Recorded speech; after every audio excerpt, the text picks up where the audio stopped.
Do you want to introduce yourself? Introduce yourself. Okay. Hello, I'm Catherine and I'm from Shanghai. I'm the person who loves to know more about the interesting people all over the world.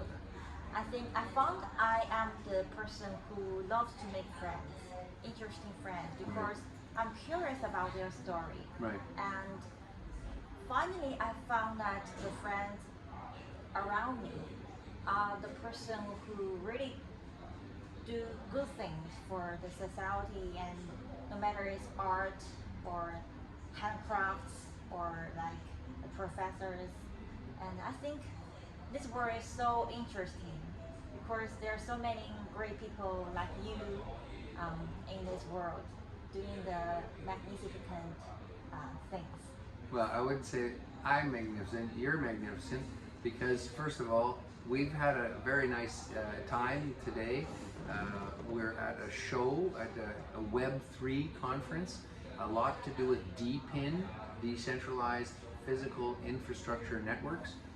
And the interesting thing to me is that we have such a similar background. We know very many of the same people in very many different cities around the world, Yeah. and especially in China. So there's some sort of cosmic congruence here. There's something happening where, with Catherine and myself, that are, there's something to be done.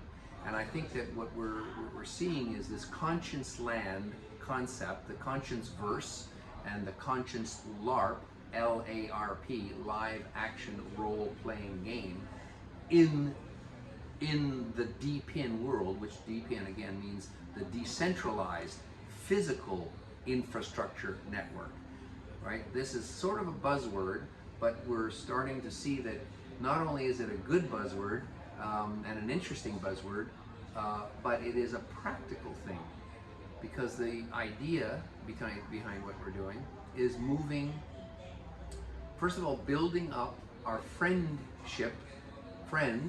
around the world, friend to friend. It's not like you get a friend in Madagascar and then it's local. It's you befriend your friends close by, your family, your friends, your neighbors, and so on, and build out that network around your community. And this being done in many, many parts of the world will result in a network of friends.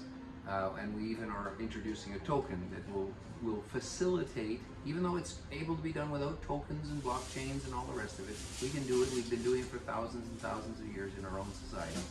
We can begin to, let's say, quantify friendship, or it's not really a quantification of friendship, it's more like rewarding friendship.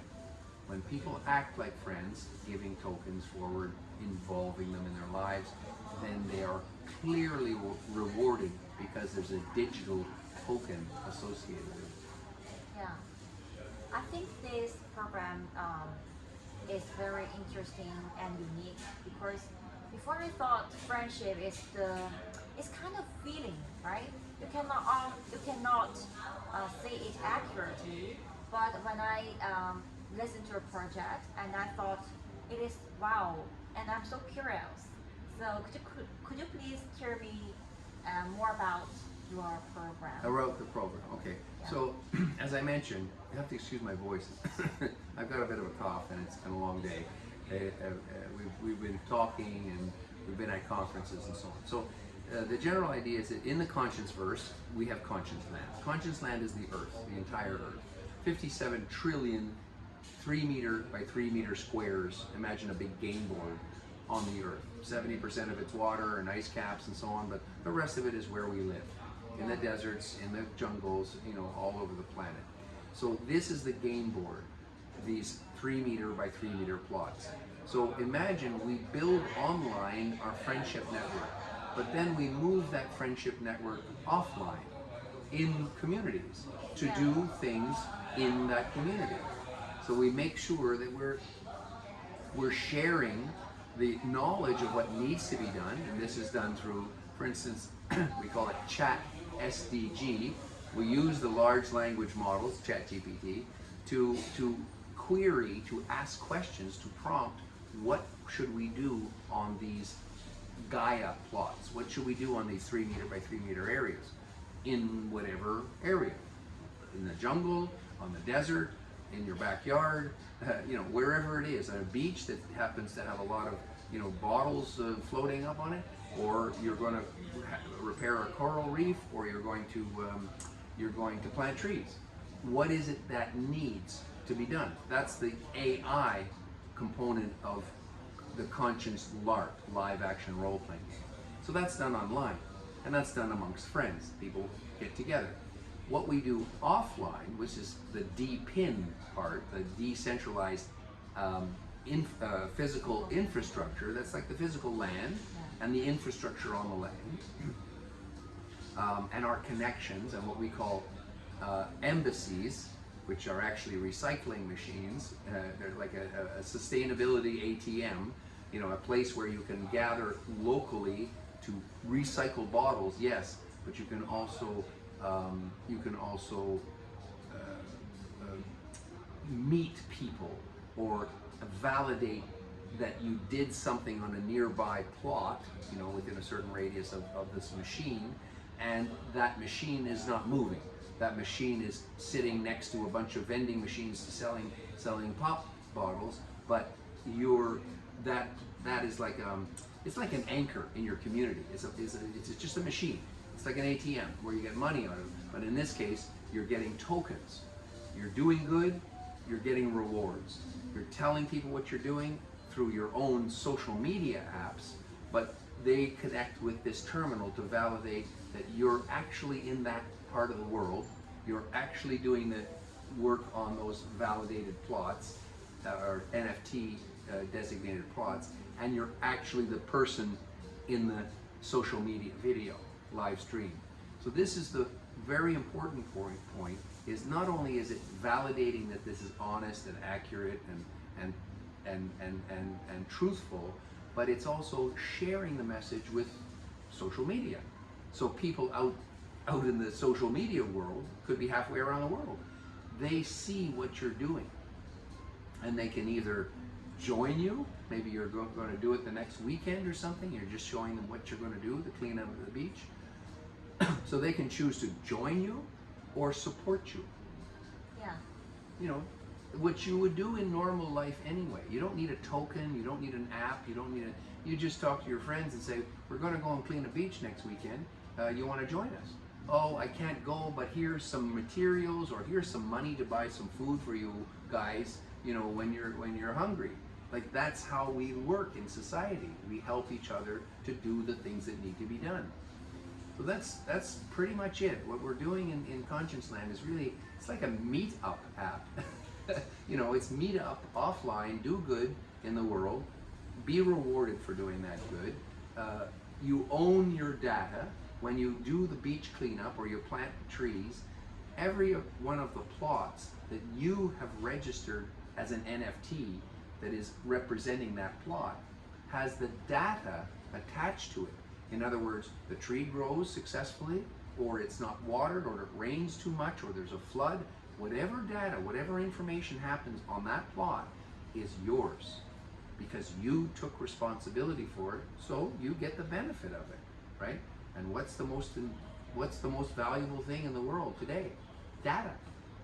Data is the new gold, or new oil, or however you want to determine it. But that's what we're trying to do. Is actually it's a new economy.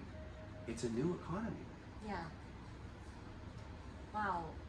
It's the first time that I heard this kind of like brilliant ideas, and it is a circle. It's think, circular. because I get to know many like NGO programs.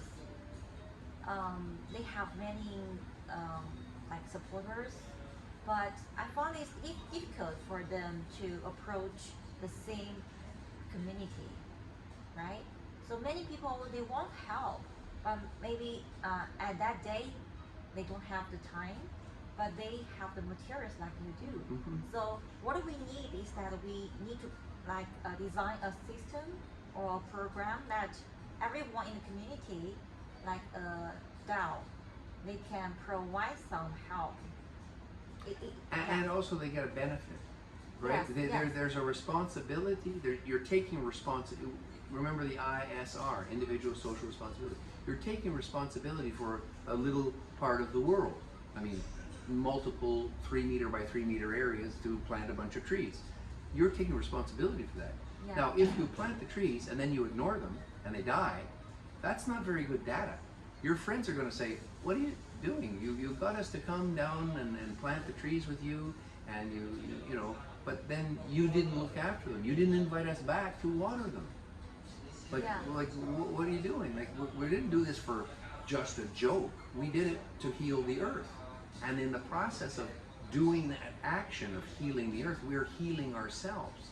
And we're creating bonds in the community and responsibility too in the community. That, okay, if you can look after a tree, you can better look after a human being. Yeah. You know? And Yes. human beings are much more complex to look after than a tree. But if you can't even look after a tree, how are you going to do it with a human? Not so great, right? So that's the training that we need. We need people to be, you know, getting exposed to social situations which are not easy. You know, they're not easy. You've got to negotiate your way. You've got to do something.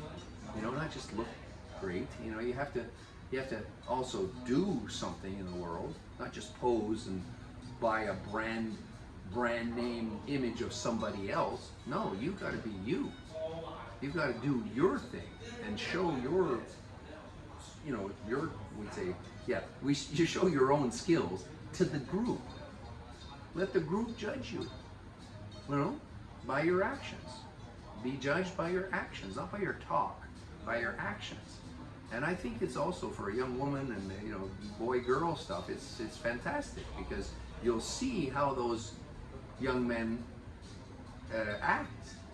If they're just, oh, I don't like bugs, you know, I don't like touching things, okay, I don't think it's somebody you want to put your life force into, right?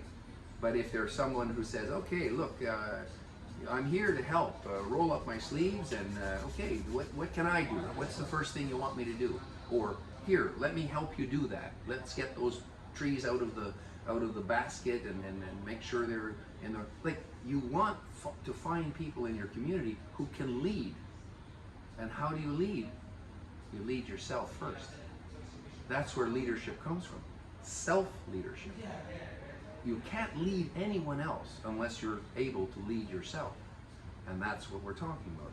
You arrive to help friends, do something. Don't wait around for instructions. You know, this is not school. This is real life. You're in a community with friends. It's like, okay, you can make mistakes, you can say stupid things and correct yourself. That's not a problem. But the problem, there isn't a problem actually. It's an opportunity. The whole thing's an opportunity. Do good, get respect, see what other people are like, learn from other people. You know, situational awareness. Look and see what's happening around you. You know, not only natural world, the physical and the emotional world. See what's happening, right? And this will heighten your skills. And this is all preparation for life. This is how we do life. Wow. Every word just, I think just like a master class, but really subtle and really accurate. I think it is kind of solution to many people. They think doing really fantastic work. They have like, especially in today's social media, if you post good things, no one knows the background, and you may gain many like great words. Just post a beautiful selfie, or just talk and write some words that you did this, you did that. But we really need to do the things that in a circle, right? Not just begin like, yeah, we really need to have the full life, like Bring things circle. full circle. Do what you say you're going to do. You know, Yeah. and if you're not going to do something, shut up. stop talking. Yeah. And just join in. You know, stop talking about yourself. Stop about what your dreams are and your ideas and so on. Go and help somebody. You know, plant trees or clean a beach or do something. Just help them. And then have ideas on how to make it more efficient or make it better, or the trees last longer because you put a little extra soil and a little bit of mulch or fertilizer or something to make sure that the little tree doesn't die when you leave it. Great, fantastic. That's exactly what you should be learning to do in the world. But you know, we're not doing this. And you know, you mentioned social media, and this is a really, you know, we're starting to realize that we are poisoned by social media. Yes. And you know, that even the large language models and the sort of the AI bots, they're scraping all the negative that is talked about on all the fighting that's talked about on social media, and then that's used as if that's the way we are. And unfortunately, that's the way many people do become. They become negative. They become controversial. Controversy is not a bad thing, but they become antagonistic toward everything. They're always fighting everything. You say white, I say black. You know, you say black, I say white. You know, I won't ever agree with anybody because I'm so smart. You know, I know it all. Well, no, nobody knows it all, first of all. And then anyway, that attitude is not, doesn't make for progress. It just makes for stagnation, and it just makes for fear. You know, people get fear to do anything because somebody's going to criticize them. So we have to get away from that toxic social media swamp, right? But use it to connect with people and invite them offline where you're going to see them face to face. So these, you know, keyboard warriors that are saying bad things about everybody, and what is it called, cultural, you know, I forget the name of it, but you know, maybe in Chinese. yeah, what does it mean? That means you just speak and criticize everything online. Yeah. And you do not take responsibilities for what you said. Right. And sometimes it really hurts. Sure, right? it does. And you know, all this bullying and stuff, all this, you know, kids are in school and then they're online, they're attacking kids for, you know, their weight or their pimples on their face, or, you know, whatever is a normal thing in human beings. And they sometimes even go to the extremes and end their lives. So, you know, this is a horrific power, toxic power that people can wield behind an anonymous screen. Yeah. And that's got to stop. Yeah. That's got to stop. If you want to criticize me, fine. I'm a big boy. I can take criticism. I'm not perfect. I know that I make mistakes. Speak to me face to face. Tell me in a gentle way, but tell me that no, you could do better by, you know, doing Give it. the solution. Give the solutions. Help people to get out of their, you know, negative. Help them, but yeah. not. You know, don't accuse them and dismiss them because they're made a mistake. Is anybody perfect? I mean, no, nobody's perfect. So this is the getting into a group, doing something meaningful is really powerful. It's a very powerful effect. You just look at the military, the scouting movement, you know, sports teams. Look around. That's how we organize ourselves, to be teams, to accomplish goals. Okay, sometimes it's a sports, one team against another, but do they hate each other? No, they're sports, you know, they're sporting people. They're trying to do their best. Sometimes they switch teams, you know, whoever gets paid the most money, they switch teams. So it's not about what team you're on, it's about what is it you do when you're in a team to make that the best possible outcome. How do you do it? Well, it's a lot of subtle skills. It's a lot of social skills. Even sports people, they have to, it's a social activity, you know? It's not sitting around having a beer, but it is running around a field, knowing who your player, who your teammates and what their emotional and physical lives are about. And it's also knowing your opposing team. It's being aware of, boy, they are very good at doing this, so we better get very good at countering that in order that we score a goal, right? So it's a social activity. Even sports is a social activity. We're talking about healing ourselves, healing our community, and healing the earth. Okay, so it's a different algorithm than the current AI algorithm, which is search, identify, destroy, right? These drones going over places and killing children. That's search, identify, destroy. What we're doing in ConscienceLAND is changing that algorithm mentally, and with our effort in our thinking, to change it to search, identify, heal. Search, identify, heal. Why?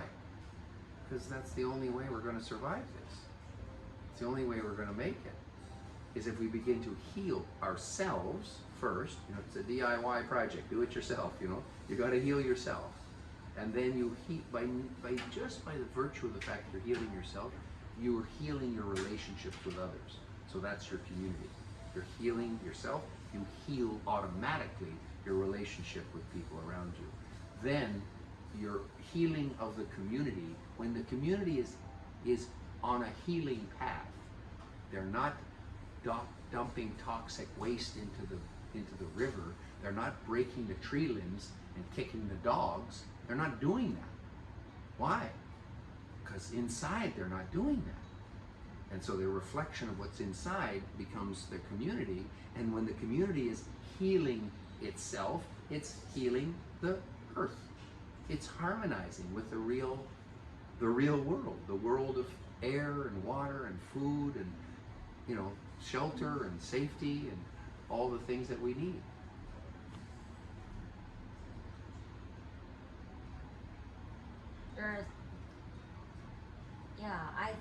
I don't know how to express my feelings, but just so many information and the goodness in my head. So really appreciate everything today, and I'm happy to know you and your program. Yes, thank you.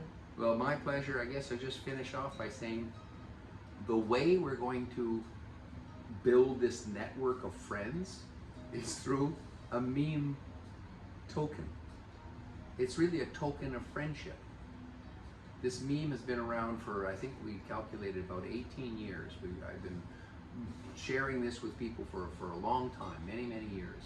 And I think you saw it today, maybe some other people that saw it, that when old friends, even some people 7 years ago, we met in like Shanghai or something, they tap me on the shoulder and say, "Hey, Dalong."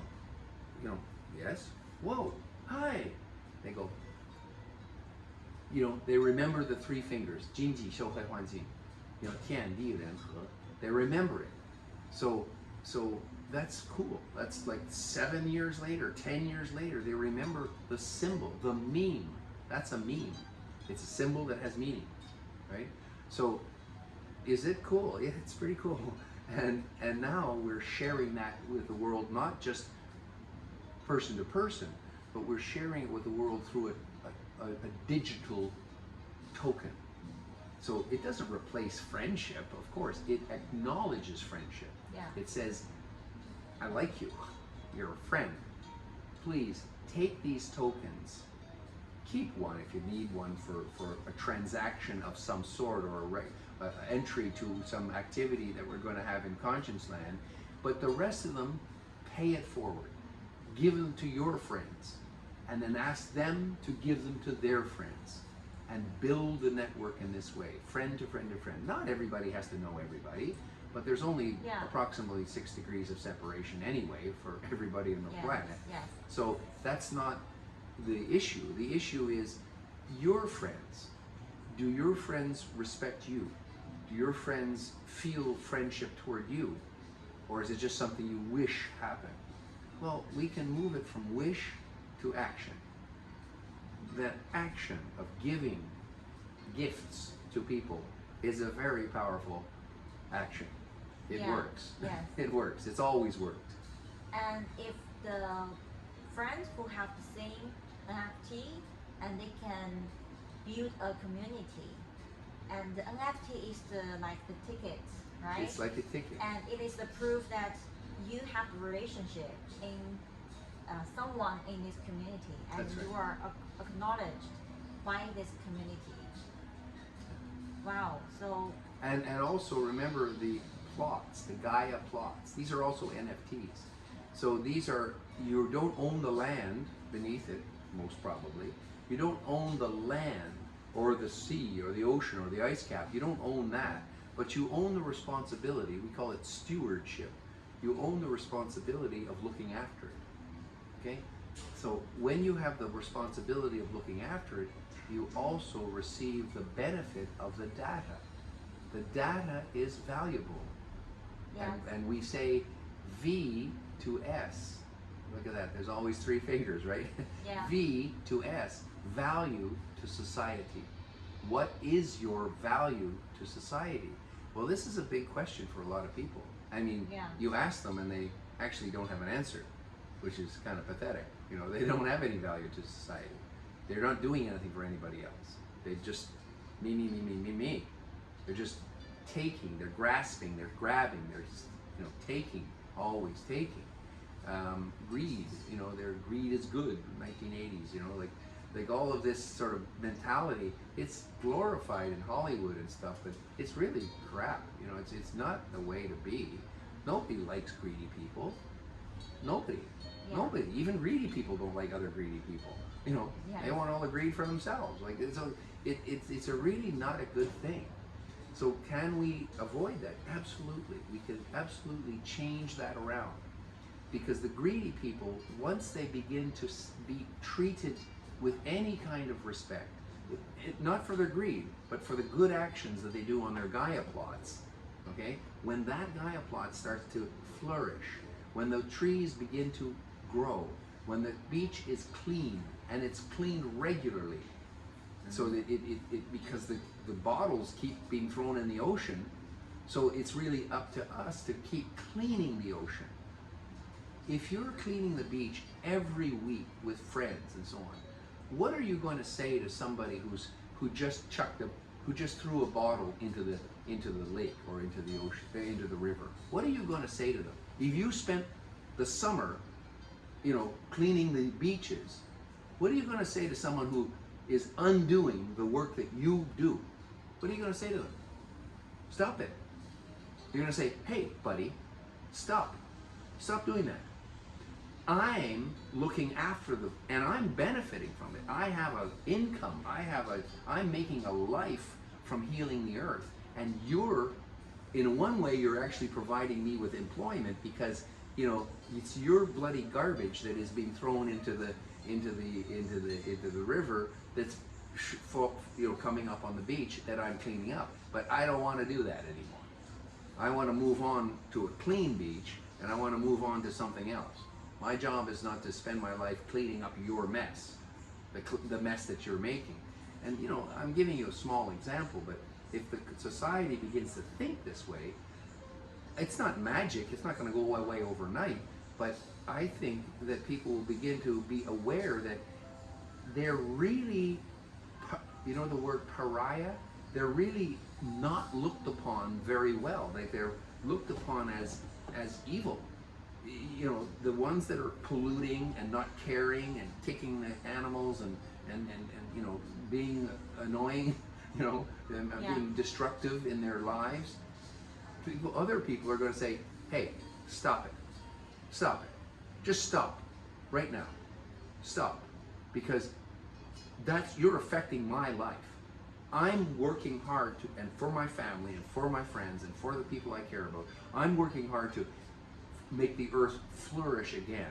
It's abundant, it's perfect, it can it can regenerate itself like amazingly.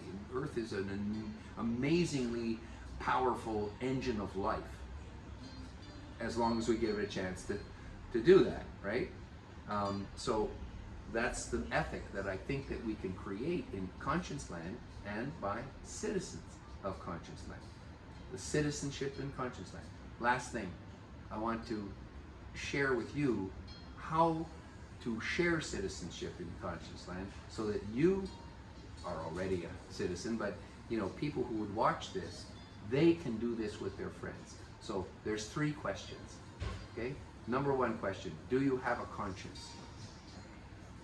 Do you have a conscience? Yes, you do.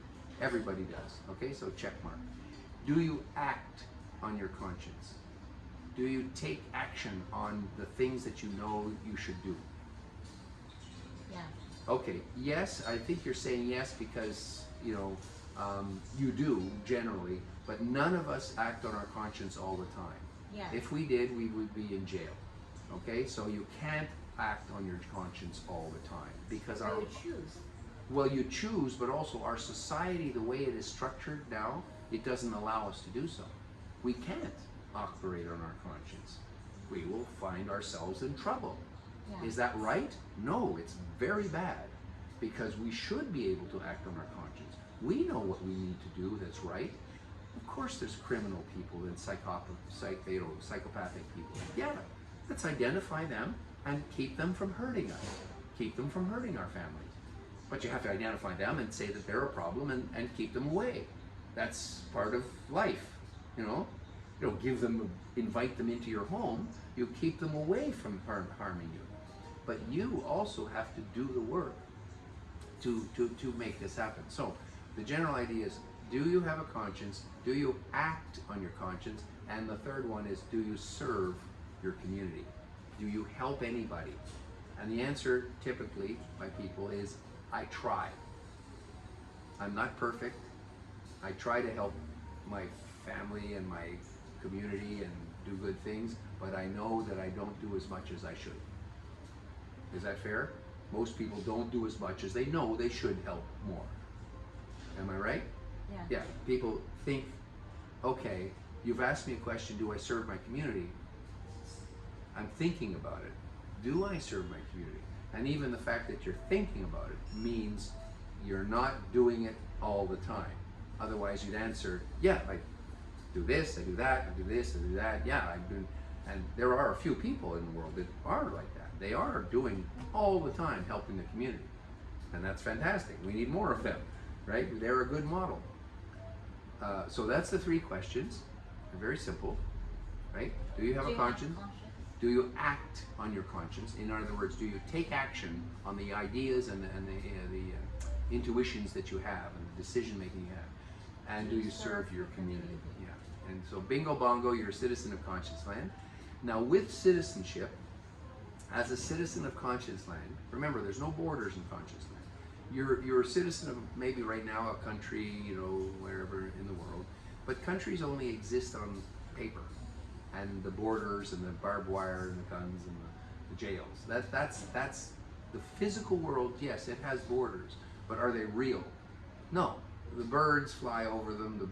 The worms travel under them. You know, like no. The borders are a human idea. They don't exist. The wind still blows over the border. You know, the rain falls on both sides of the border. The borders do nothing except keep humans on one side or the other, right?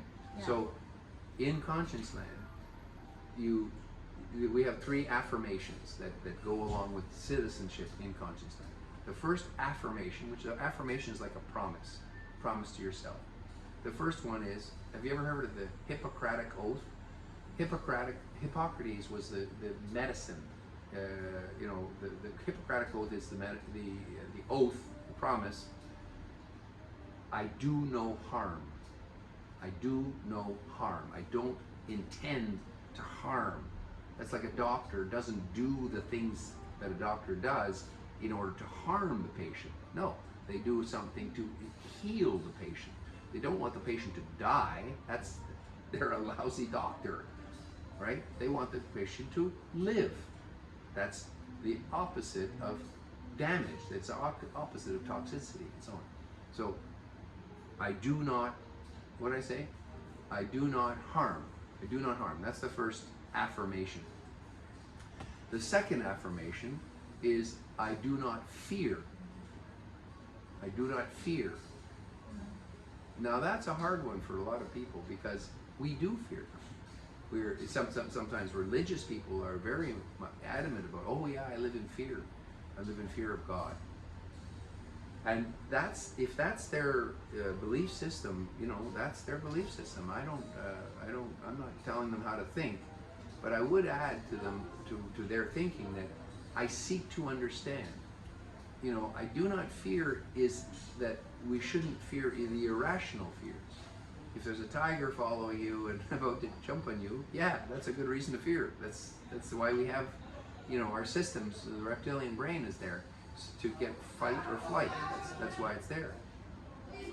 But mostly our fears are made up in our head. Yes. Mostly it's just not The thinkings, the ideas. Exactly, it's an illusion. So and the last one is actually the kind of the best one, and it's I leave it better than I found it.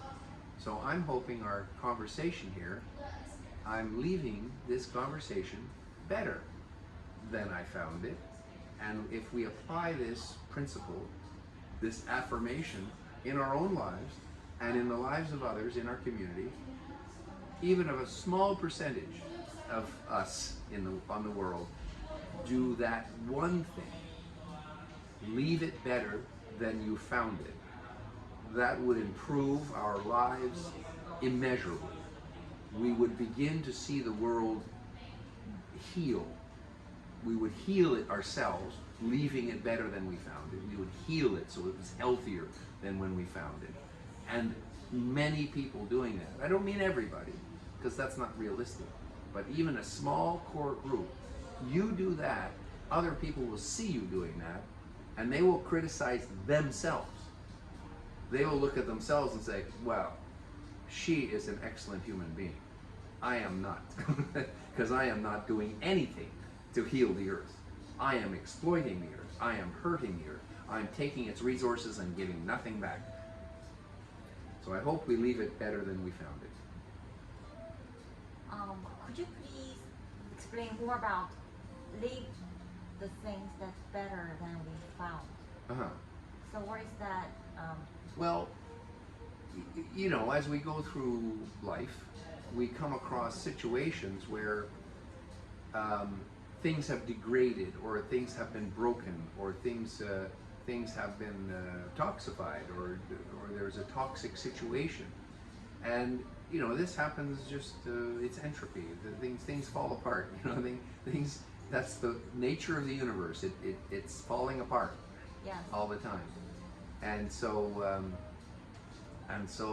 that's nature.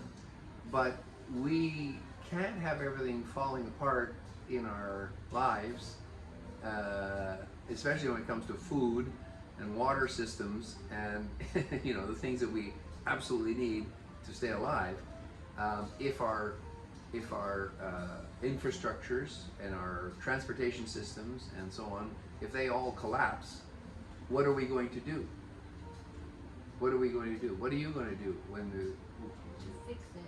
well, to fix it, or to, I don't think you can. I don't think any of us can fix these systems that are so complex. They're so expensive to run. They require big ships and big planes and the fuel and diesel and kerosene, and you know, they require a whole lot of stuff, when that's all new stuff in the last 200 years.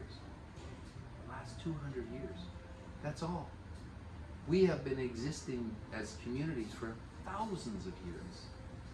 We didn't have any of those supply chains. We didn't have any supermarkets. We didn't have any plastic wrap on vegetables.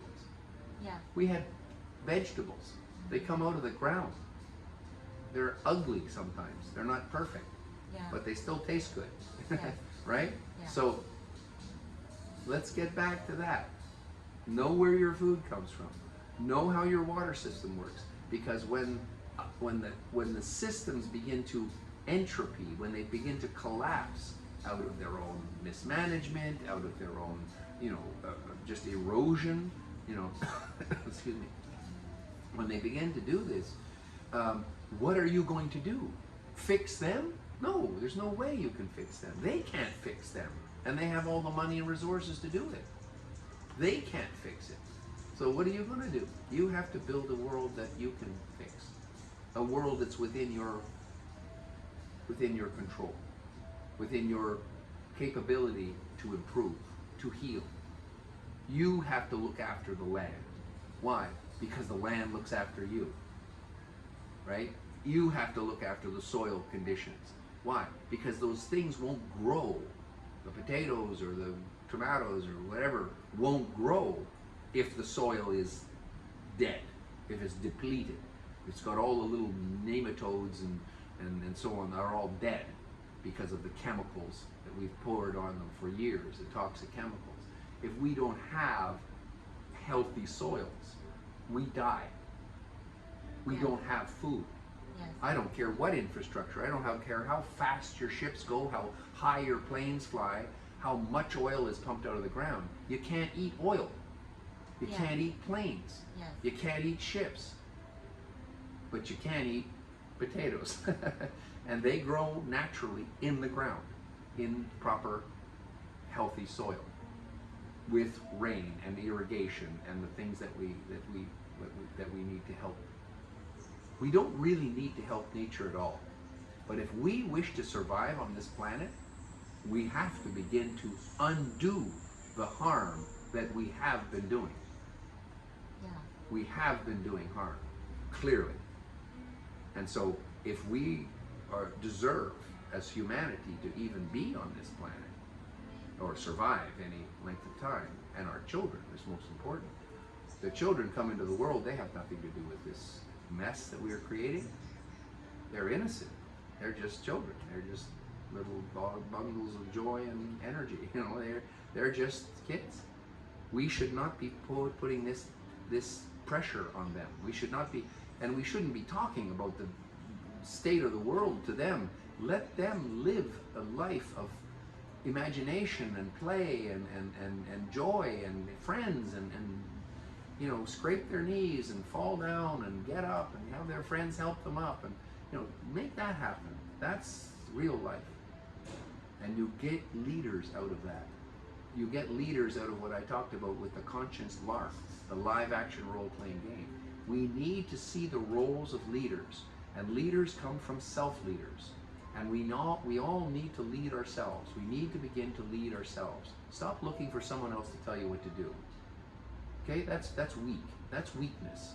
I'm not saying don't listen to authority. There's reasons why people, a fireman tells you, get out of the house. Why? It's burning. He doesn't want you to die, or she doesn't want you to die.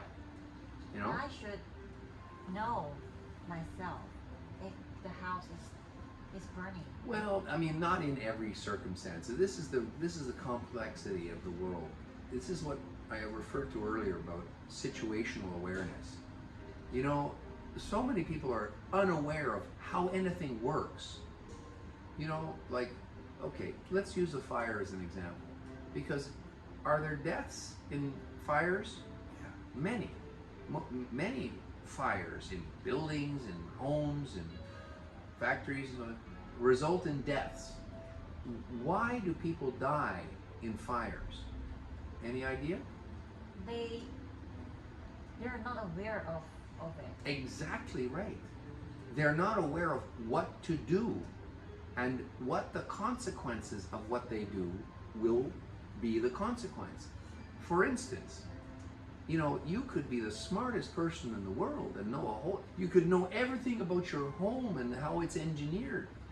But if you open the door that, you know, you didn't test if it was hot behind, you could open the door and the door would, like, unlatch it, and the door would blow into your face, knock you out, you're unconscious on the ground, and then the smoke comes and kills you.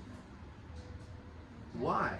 Because you did a stupid thing that if you listen to anybody that knows anything about fires, they will tell you, don't do that. Check first and, you know, behave, because that will save your life.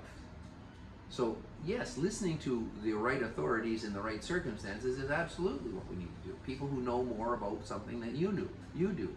That's great. That's what we should be doing. That's how you learn anything in the world. But just saying, oh, well, I'm smarter than the rest of the world, so I'm going to drink this water directly out of a pond, or I'm so tough I can take this food that seems to be left outside for too long and it's kind of moldy. You know, I can do it because that's stupid. You're going to get sick, you're going to die, and that's going to be a problem because we got to bury you. You know, like the problems that occur because of people's stupidity and the fact that they never worked in a group. They never really cooperated with anybody else. It's all a show. You know, it's like in the corporate the corporate world, you know, all of these sort of team building exercises, and then they go and have donuts. You know, like it's not consistent. People aren't thinking your life and health, we call it in ConscienceLAND, lifestyle of health, happiness, and sustainability. LOHHAS, lifestyle of health, happiness, and sustainability. The point of that is that most of us are just simply concerned about our own happiness. Most of us.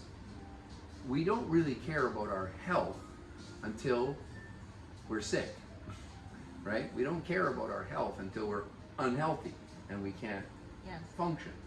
So, and sustainability is almost the last thing on the list. You know, nobody seems to care about the sustainability of a system and the fact that the little bugs and worms and so on are dying off, and the bees are dying off. They don't seem to care about that. What happens when the bees die off? Do you know? Flowers cannot grow. Well, the flowers don't grow, you don't pollinate, and what else doesn't grow? Apples.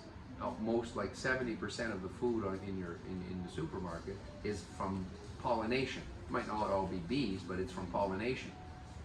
You eliminate the bees, you eliminate your food. With the exception of wheat. Wheat doesn't require pollination. You know, there's no bees going from wheat stalk to wheat stalk. So yeah, wheat is, you know, we don't need it. But everything else, you pretty much need bees. And what are we doing? We're poisoning them. We're killing them on purpose. On purpose. Why? Well, because we want to reduce the weeds in our crops, our monocrops. We want to reduce the problem for us in growing, because we want perfect crops that have no weeds. But what do? We put these poisons on the crops that do what? They kill the bees. They kill the bees. You kill the bees, you kill the pollination process. And you got no food anymore. Yeah. Apple trees don't make apples without bees. Yes. Yeah. So that's sort of, you know, it's a very harsh, it's a harsh talk, you know, but it's a reality. It's a reality. We have to we got to stop killing things. You know, stop driving things extinct. It's dumb. It's going to cause us to go extinct. And I don't want to go extinct. You want to go extinct? Nobody wants to go extinct. Yes. And it's our responsibility for our children, particularly, that we don't, because they'll have a tough time. But I don't want to be negative about this. This is the whole purpose of the ConscienceLARP, live action role playing game. Play the role, learn, do actions, heal the earth, be rewarded, be social, learn skills, find your mate, find your fun, do things, be a hero to your children, be a person who is making the world a better place. What's not to like about that? That's I really appreciate that I have the chance to listen to all of this. Yeah, I'm still in the thinking, and there are so many things linked in my head when I hear your these words. So it really makes me thinking a lot, and yeah, it's some words like it is a warning, but it just hit me and help me to be conscious of some like accurate point, which I'm not pay much attention before. I have a weird, but just feelings, but not accurate. It's just like a doctor, right? And you just point at this, and you give some solutions. I think it's really important and really magnificent conversation tonight. Thank you. I appreciate it. I do too. I appreciate the opportunity, and certainly, you know, you from our conversation, you're very much part of the solution. Your thinking is also beautiful, and even your projects are beautiful. There's a lot of beauty in what you do. I mean, not only your own beauty, but the beauty of what you do, and that, I think, is the point that we're trying to make in the world. Is that the world, we have even a slogan, you know, a hashtag. Make life beautiful again. Make life beautiful again. It's not make America great again. Yeah. It's make life beautiful again. Because it always has been. It always has been beautiful. And it continues to be beautiful. Yeah. And the beauty is not only just the face, No, the clothes, exactly. the shoes. No, it's not about fashion. Actually, sometimes I think many of the fashion shows, the design, the too much over designed, I think just a waste of like materials. I agree. I think it just, right? It's a just waste of time. kind of privilege. It's a waste of effort. Imagine if the energy and cleverness, you know, it's not the designers of clothes and so on aren't clever. They're very, very clever and creative. Yeah. Imagine if that energy, that creative energy, was applied to healing. Heal the earth, heal ourselves, heal our communities, instead of separating, differentiating them. I don't mean that differentiation is a bad thing. It's a good thing to have, you know, your own style and so on. But, you know, I've met many young people all over the world. I forget where the latest place where I had this young woman talking to me about clothes, and she says she goes to these kind of secondhand clothing places, vintage clothing and so on, and she loves it. And she, like her and all her friends, do that. That's their shopping. They're going to wear, you know, previously worn clothes of styles from all kinds of different eras, like 10 years old, 20 years old, and stuff. And they creatively kind of make a look, you know, they make their own thing. I think that's fantastic. I think that's great. They're not following some Paris designer. Who cares? Who cares what the Paris designer is doing? Who cares? What is that about?